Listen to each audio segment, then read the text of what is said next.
자, 오늘은 한국 교회가 맥추 감사절을 지키면서 하나님께 영광을 돌리는 그런 주일입니다. 오늘 본문 16절에 하나님께서 이스라엘 백성들에게 맥추절을 지키라.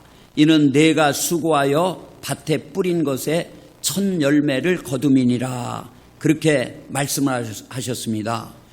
여러분들 아시는 바와 같이 이 밀과 보리는 가을에 씨를 뿌리고 늦은 봄에 거둬들이는 곡식이 밀과 보리예요. 그 해의 첫 열매인 밀과 보리를 수확한 것을 감사하면서 지킴으로 맥추절이라 그렇게 이름을 붙였습니다. 그런데 이 보리 농사를 지을 때는 맥추절을 지키는 것이 별 문제가 없었어요. 그런데 보리 농사를 하지 않는 그런 사람들에게는 맥추절이 별 의미가 없어졌습니다.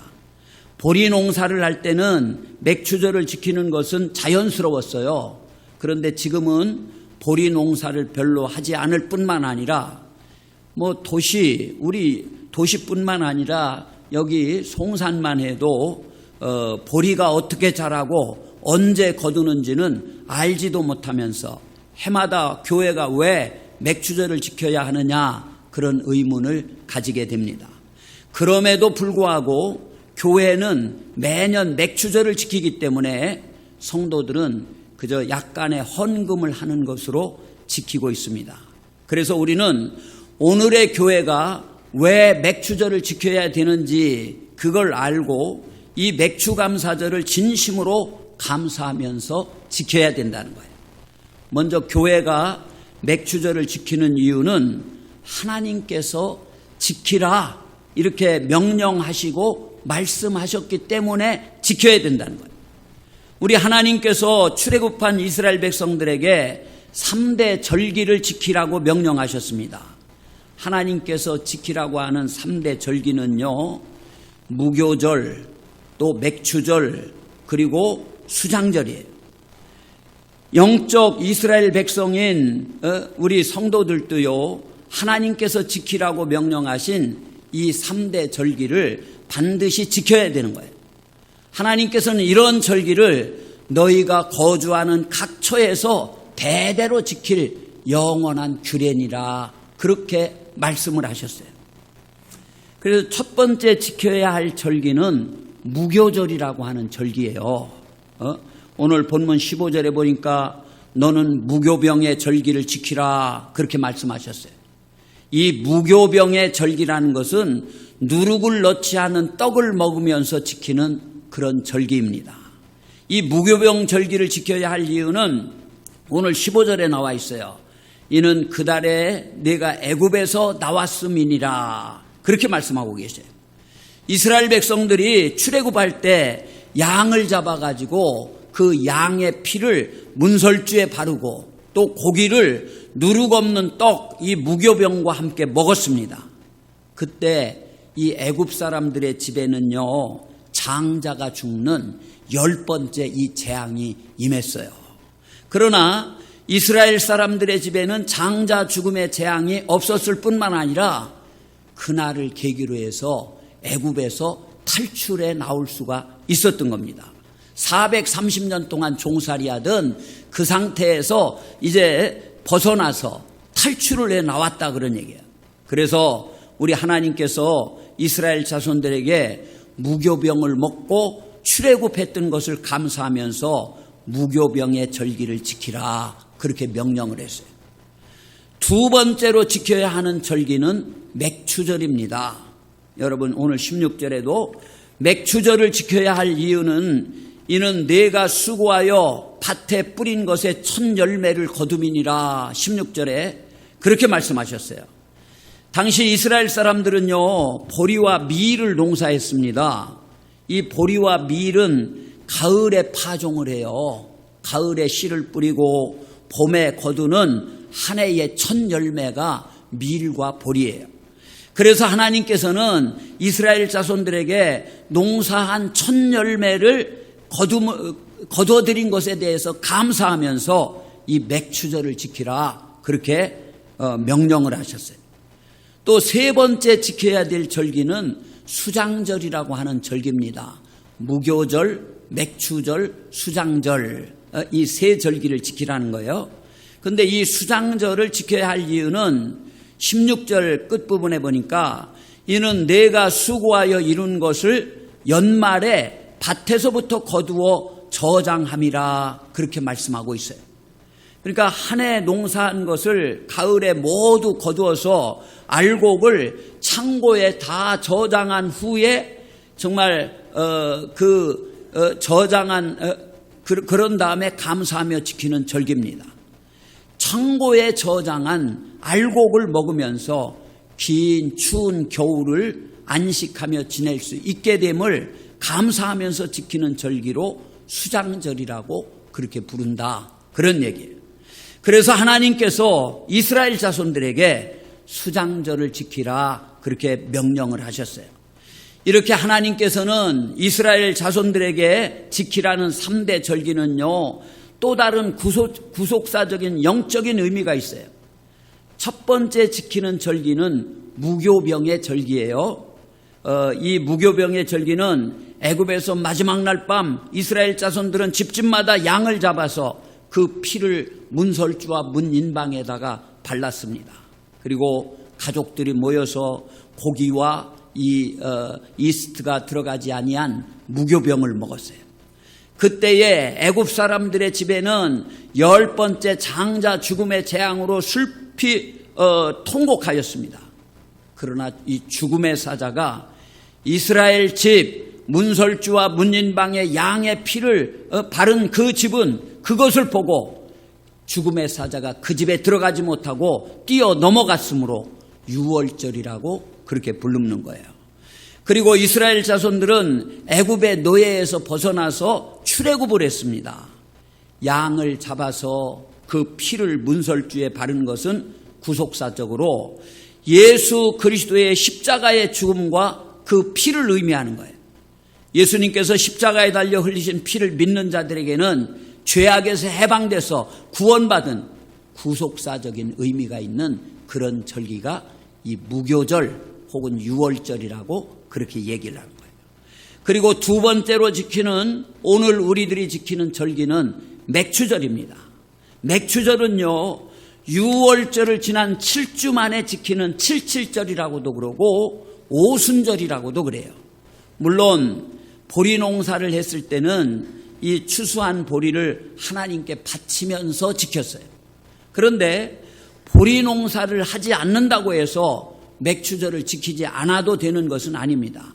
맥추절은요, 이 오늘날의 교회와 성도들에게 구속사적으로 상당한 의미가 있는 그런 절기예요. 이 맥추절은 오순절 성령 강림하신 그런 날이 맥추절이에요. 그래서 맥추절의 또 다른 이름은 성령 강림절입니다. 현대 교회는 맥추 감사절이라기보다는 성령 강림절이라고 하는 것이 더욱더 의미가 있다고 그렇게 생각을 해요. 우리 예수님께서 하늘로 올라가신 후에 사도들은 예수님께서 말씀하신 대로 다 예루살렘에 모였습니다. 이 사도들과 여인들과 예수님의 어머니 마리아와 예수의 아우들과 함께 약 120명이 마가 요한의 다락방에 모여요. 예루살렘에. 그리고 모인 무리는 마음을 같이하여 기도에 힘씁니다. 그때에 하늘로 올라가신 예수님께서 보혜사 성령님을 보내주신 거예요. 호련히 하늘로부터 급하고 강한 바람 같은 소리가 있어 그들이 모인 온 집에 가득하였다 말씀하고 있어요. 마치 불의 혀처럼 갈라지는 것들이 그들에게 보여 각 사람 위에 임하여 그들 모두가 성령으로 충만했다고 그랬습니다. 성령 충만한 이 사도들과 무리들은 방언으로 말하기 시작합니다. 그리고 베드로는 일어나서 선지자 요엘이 예언하였던 말씀을 본문으로 그 모인 무리를 향해서 설교하기 시작합니다. 그때 이 베드로의 설교는요, 지상교회의 최초의 설교예요. 이 베드로의 설교를 들은 무리는 마음에 찔림을 받고 형제들아 우리가 어찌할꼬 하면서 사도들에게 물었고, 이 베드로는 너희가 회개하여 각각 예수 그리스도의 이름으로 세례를 받고 죄사함을 받으라. 그리하면 성령을 선물로 받으리라. 이렇게 외쳐댔어요. 그날에 3,000명이나 회개하고 세례를 받았다고 성경은 기록하고 있습니다. 이로 인해서 예루살렘 교회가 이 땅에 세워지게 되는 거예요. 이 땅에 처음으로 신약 교회가 세워진 겁니다. 그래서 이 맥추절은요, 단순한 보리를 추수해서 감사하는 그런 절기만은 아니라는 거예요. 오순절 성령 강림하신 날을 감사하면서 지키는 그런 절기예요. 성령님이 오시기 전에는 베드로를 비롯한 제자들은 두려워서 떨었습니다. 그러나 성령께서 강림하셔서 제자들과 함께 하셨어요. 성령이 함께한 제자들은요, 더 이상 두려워하지 않는 거예요. 제자들은 더 이상 도망하거나 숨지 않았습니다. 예루살렘 거리로 나가서 담대하게 복음을 외쳐대기 시작합니다. 성령 충만한 베드로는 이스라엘 사람들에게 너희가 십자가에 못 박은 이 예수라고 이 예수님을 향해서 외쳐댑니다. 그래서 예루살렘 교회는 성령으로 충만하게 되는 거예요. 그러나 박해로 인해서 성도들은 이 사마리아와 땅끝까지 흩어지게 됩니다. 흩어진 성도들은요, 비록 흩어졌지만 성령 충만해서 가는 곳마다 복음을 전하고 교회를 세웠어요. 복음은 세계적으로 막 퍼져나가기 시작합니다. 오늘 우리들에게까지 복음이 전하여져서 우리가 예수를 믿어 구원을 받게 된 거예요. 맥추절은 이런 역사가 있는 그런 절기가 바로 맥추절이에요. 이런 것을 알지 못하면요, 맥추절은 아무런 의미가 없는 그런 절기가 되어버립니다. 맥추절은 예수님께서 보내신 이 성령의 도움을 받아서 예수를 믿어 구원받게 된 것을 감사하며 지켜야 하는 그런 절기가 맥추절이에요. 지옥 형벌을 받아야 할 더럽고 추악한 죄를 사함받고 천국에 들어갈 수 있게 된 것을 감사하며 지키는 그런 절기가 맥추감사절입니다. 우리는 이런 것들을 감사하면서 맥추절을 지켜야 된다, 그런 말씀이에요. 이스라엘 자손들이 하나님께서 지키라고 하는 절기를 지키지 않으므로 바벨론에 의해서 멸망을 당해요. 백성들은 잡혀 끌려가서 바벨론에서 포로 생활을 70년 동안 하게 되는 겁니다. 느헤미야와 에스라가 돌아오기를 원한 그 많은 사람들과 함께 예루살렘으로 돌아오게 됩니다. 그들은 허물어진 예루살렘 성을 다시 쌓고 불타버린 성전을 다시 건축하게 돼요. 그리고 학사 에스라는 광장에 모인 백성들에게 율법책을 읽어주게 됩니다. 백성들은 그동안 하나님께서 대대로 지키라는 절기를 제대로 지키지 못한 것을 깨닫게 돼요. 그래서 백성들은 절기와 규례를 지키지 못했던 것을 회개합니다. 그리고 이 이스라엘 백성들은 해마다 정한 시기에 율법에 기록된 대로 토지 소산의 만물과 각종 과목의 첫 열매를 여호와의 전에 드리게 되는 거예요. 그동안 지키지 못했던 절기를 다시 지키기 시작합니다. 제사장은 하나님께 그 정한 기한에 나무와 처음 익은 것을 드리게 하였사오니 내 하나님이여 나를 기억하사 복을 주옵소서, 이런 기도를 해요. 예루살렘으로 돌아온 이스라엘 자손들은요, 절기를 다시 회복하고 지킴으로 하나님으로부터 복을 받았습니다. 이스라엘의 유명한 지혜서인 탈무드에 이런 글이 있어요. 이 세상에서 제일 지혜로운 사람이 누구인가? 배우려는 자세를 가진 사람이다. 이 세상에서 제일 강한 사람은 누구인가? 자기와의 싸움에서 이긴 사람이다. 이 세상에서 제일 행복한 사람은 누구인가? 항상 감사하며 사는 사람이다. 탈무드에 이렇게 기록이 되어 있어요. 미국의 시인 밀러는 감사의 크기에 따라서 행복의 크기도 결정된다, 그런 말을 했습니다. 감사할 줄 모르는 사람은 이 세상에서 아무리 잘 살아도 아무리 출세를 한다 해도 행복을 누리지 못한다는 거예요. 그 깁슨이라고 하는 바넷 깁슨이라고 하는 그런 분이 그의 책 행복한 하루라고 하는 책에서 당신의 손에 얼마나 많은 것을 쥐었느냐 하는 것은 행복 행복과 아무 관계가 없습니다. 그대의 마음속에 감사한 생각이 없으면 그대는 파멸의 노를 젓고 있는 것입니다. 다른 어떤 공부보다 먼저 감사할 줄 아는 방법을 배워야 합니다. 감사의 예수를 배울 때 그대는 비로소 행복해질 수 있습니다. 그런 얘기를 했어요. 그렇습니다. 행복이라고 하는 것은요, 내가 얼마나 많은 것을 소유하느냐에 달려있는 것이 아니라 얼마나 감사하면서 사느냐, 여기에 우리들의 행복이 달려있는 것입니다. 감사는요, 인생을 풍요롭게 하는 것이 감사예요. 감사가 없는 인생은 메마른 인생입니다. 감사가 없는 가정은 메마른 가정, 삭막한 가정이에요. 감사가 없는 불평이 가득한 사회는 살만 나는 그런 사회가 아니에요. 감사가 있어야 인생도 가정도 세상도 풍요로워지는 거예요.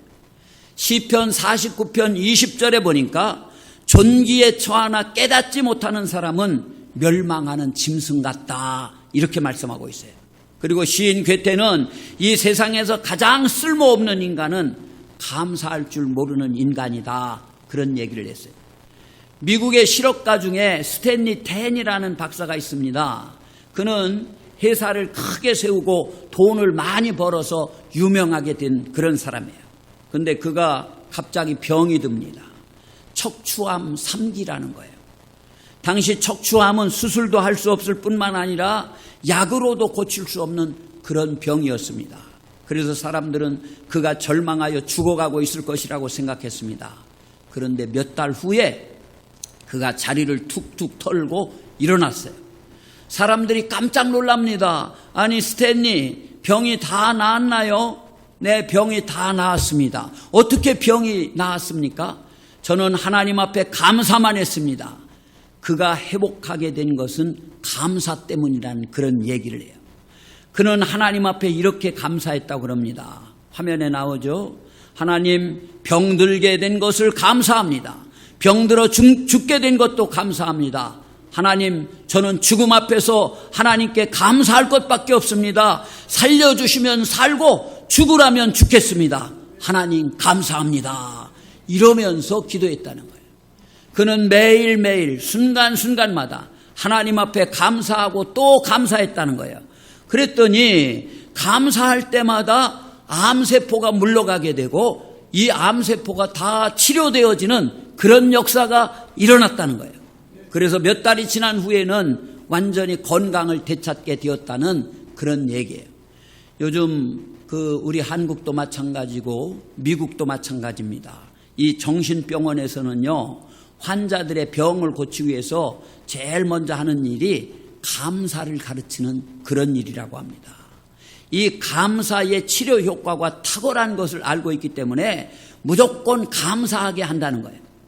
우리 몸의 내장을 통제하는 이 자율신경계 안에 부교감신경이 있는데 우리들이 감사하고 사랑하고 칭찬하는 마음으로 계속 말하고 행동하면요, 이 부교감신경계를 자극해가지고 건강을 촉진한다는 거예요.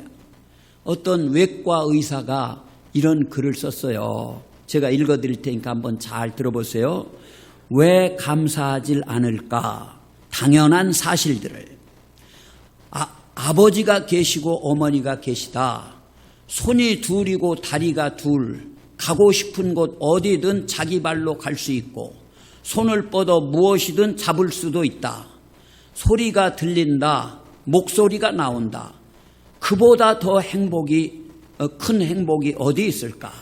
그러나 아무도 당연한 사실들을 감사치는 않고 당연한 걸 하며 웃어버린다.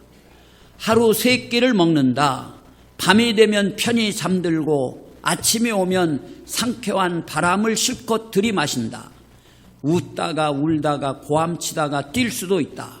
그렇게 할 수 있는 모든 것이 당연한 일, 그렇게 멋진 것을 아무도 감사할 줄 모른다. 감사할 줄 아는 사람은 오직 그것을 잃어버린 사람뿐이다. 그랬어요. 여러분, 손가락을 하나라도 잃어본 사람이요, 남아있는 손가락에 대해서 감사를 할 수 있어요. 건강을 상실한 사람이 건강의 고마움을 알게 되고 재물을 잃어본 사람이 재물의 참 가치와 의미를 깨닫게 되는 거예요. 미국 뉴욕에 사시다 얼마 전 소천하신 최효선 목사님이라는 분이 계십니다. 그분이 자신이 느끼는 감사를 책에 발표를 했어요. 제가 한번 또 읽어드립니다. 때때로 병들게 하심을 감사합니다. 인간의 약함을 깨닫게 해주시기 때문입니다. 가끔 고독의 수렁에 내던져 주심도 감사합니다. 그것은 주님과 가까워지는 기회입니다. 일이 계획대로 안 되게 틀어주심도 감사합니다. 그래서 나의 교만이 반성될 수 있습니다. 아들, 딸이 걱정거리가 되게 하시고 아내와 남편이 미워질 때도 있게 하시고 부모와 동기간이 짐으로 느껴질 때도 있게 하심을 감사합니다. 그래서 인간된 보람을 깨닫기 때문입니다. 먹고 사는데 힘겹게 하심을 감사합니다. 눈물로써 빵을 먹는 심정을 이해할 수 있기 때문입니다. 때로 허탈하고 허무하게 하심도 감사합니다. 영원에 접근할 수 있는 기회니까요. 불의와 허위가 득세하는 시대에 태어난 것도 감사합니다. 하나님의 의가 분명히 드러나기 때문입니다. 땀과 고생의 잔을 맛보게 하심을 감사합니다. 그래서 주님의 사랑을 깨닫기 때문입니다. 주님, 감사할 수 있는 마음을 주심을 감사합니다. 아멘. 이렇게 기록을 했어요. 성공 철학자로 세계적인 명성을 누리고 있는 지그지글러라고 하는 사람이 나는 감사할 줄 모르면서 행복한 사람을 한 번도 보지 못했다. 그렇게 얘기했어요.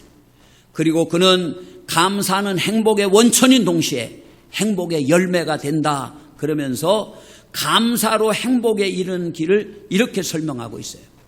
큰 것에 감동하고 놀라기보다 사소하고 작은 것에서부터 감사하라. 먼 미래에 일어날 일보다는 지금 이곳에서 감사를 찾아내라. 기적적인 일에 감사하기보다 매일의 일상에 감사하며 살아라. 감사를 계속하다 보면 불평과 불만이 치료되는 것을 경험하게 된다. 감사는 감사를 불러일으키므로 감사하는 사람이 이 세상에서 가장 부유한 사람이 된다. 감사하는 순간 세상이 아름다워지고 모든 사람이 사랑스러워지며 모든 일에 좋은 관계를 이루게 된다. 감사하는 순간 축복이 임하며 동시에 하나님의 자녀가 된 것을 만방에 선포하는 감사의 선교사가 된다. 이런 고백을 지금 이 지그지글러라고 하는 사람이 하고 있는 거예요. 너무 좋은 말씀들이죠. 이 세상에서 가장 행복한 사람은 범사에 감사하는 그런 사람이라는 거예요. 그래서 감사와 행복은 한 몸이고 한 뿌리인 겁니다. 칼 힐티라고 하는 사람이 있어요. 근데 그는 그의 행복론에서 행복의 첫 번째 조건으로 감사를 꼽아요. 그러면서 감사하라. 그러면 젊어진다. 감사하라. 그러면 발전이 있다. 감사하라. 그러면 기쁨이 있다. 그런 주장을 하는 거예요. 중요한 것은요, 행복하기 때문에 감사하는 것이 아니라 감사하기 때문에 행복해지는 거예요. 감사는 행복의 문을 여는 열쇠와도 같은 것이 감사인 거예요. 기독교는 우리 하나님께 감사하는 그런 종교가 바로 기독교예요. 신앙생활의 출발은 감사입니다. 하나님은요, 우리의 신분과 조건에 아무 상관없이 무조건적으로 놀라운 은혜를 베풀어 주셨어요. 이 은혜에 대한 감사로부터 신앙생활은 시작이 되는 거예요. 감사는 믿음 생활의 척도입니다. 믿음의 수준은 감사의 수준과 비례하는 거예요. 돈이 많다고 감사하지 않습니다. 우리들의 삶 가운데 감사가 사라지고 있다면 영적으로 빨간불이 켜지고 있는 겁니다. 이 감사의 계절에 잃어버린 감사를 되찾으셔서 감사함으로 얻는 축복을 누리고 간증하시게 되는 그런 역사가 사랑하는 여러분들에게 있어지게 되기를 주님의 이름으로 축복합니다. 사랑하는 우리 성도님들, 지금 우리는 맥주 감사주의를 지내고 있습니다. 감사와 기쁨이 살아나는 복된 시간이 되기를 바랍니다. 금년 상반기 6개월 동안 하나님께서 주신 복을 여러분 한번 헤아려 보시고 찾아보시기 바랍니다. 먼저 영적인 것들을 한번 생각해 보십시다. 하나님께서 이처럼 우리들에게요 정말 주신 선물이 많지만 우리가 받은 선물 중 가장 보배로운 선물은 뭐니 해도 믿음인 줄로 믿습니다. 이 세상 그 무엇을 소유했다 할지라도 그것으로 구원을 받게 되는 것이 아니기 때문에 그래요. 수백억 재산이 있다고 여러분 구원을 받을 수 있습니까? 예수 믿는 우리에게 가장 큰 감사는 구원받은 것에 대한 감사예요. 하나님의 은혜로 구원받아서 하나님의 자녀가 되었으니 이게 얼마나 기쁜지 감사가 절로 나오게 되는 거예요. 또 교회에서 주신 중한 여러분 직분을 받으셨습니까? 이것도 감사한 일입니다. 저는 목사가 됐다는 것이 그렇게 감사해요. 또 전도사, 장로, 권사, 집사 된 거 여러분 정말 감사한 일입니다. 하나님께서 인정해 주셨기 때문에 나를 충성되이 여겨서 이렇게 직분을 주셔서 하나님을 위해서 봉사하게 하신 거예요. 교사로 봉사하십니까? 성가대 찬양대로 봉사하십니까? 이거 감사할 일입니다. 자녀가 유아 세례를 받았습니까? 주님 안에서 아기를 양육해 되었으니 감사한 일이에요. 금년에 교회에 처음 나오셨습니까? 여러분의 인생의 최고의 복받는 길이 시작된 것입니다. 이단에 빠지지 않고 예수님을 믿어서 하나님의 자녀되고 천국 백성이 된 거예요. 여기에 우리의 감사가 있는 것입니다. 오늘 우리는 왜 맥추절을 지켜야 하는지를 말씀을 통해서 배웠습니다. 하나님께서 지키라고 명령하신 것이기 때문에 맥추절을 지키는 거예요. 예수님께서 보내신 성령으로 충만함을 받고 예수 그리스도를 믿고 구원함을 받았음을 감사하면서 지켜야 되는 겁니다. 속죄함을 받고 천국에 들어가서 영생 복락을 누릴 수 있게 된 것을 감사하면서 맥추절을 지켜야 되는 겁니다. 우리 당진 방주교회의 모든 성도님들 이 맥추절을 진심으로 감사하면서 지키시게 되기를 바랍니다.